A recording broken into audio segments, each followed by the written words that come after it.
السلام عليكم ورحمة الله وبركاته. الشرح اللي فات كنا وصلنا لمرحلة إن الفلاشة اتعملت بوت. تمام، عايزين بقى نجرب الفلاشة ونشتغل بيها. وراح فين؟ هنا.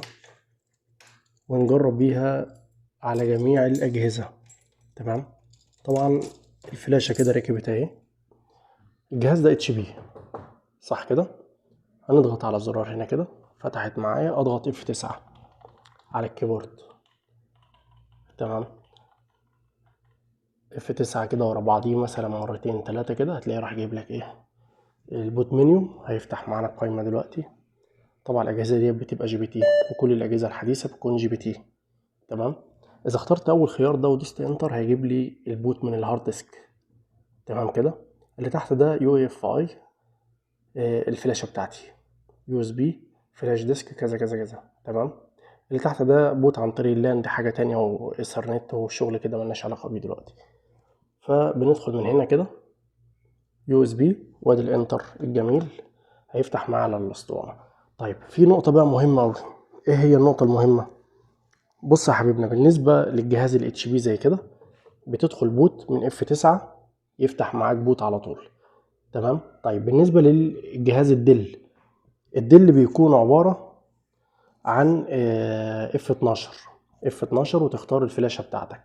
طيب ولو الايسر بيكون زرار السكيب او F12 او F9. تمام كده.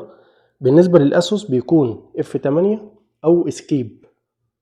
تمام، الفوجيستو اللي هو السوني. تمام، الفوجيستو ده بيكون F12 أو اسك اسكيب يعني. تمام كده.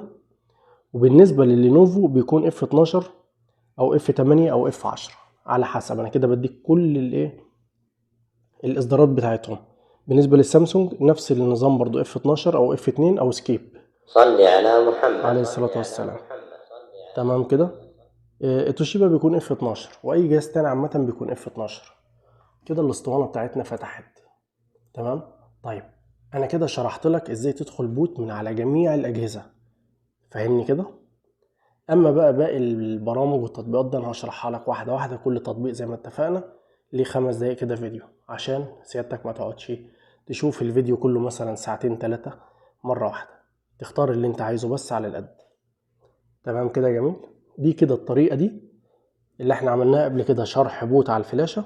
ايه هي بقى البوت ايا كان بتاعي بتاع اي شخص تحطه على الفلاشة ازاي. ودلوقتي احنا جربنا البوت واشتغل معانا. تمام كده حبيبنا. تمام كده. يلا لنا موعد اخر باذن الله. السلام عليكم.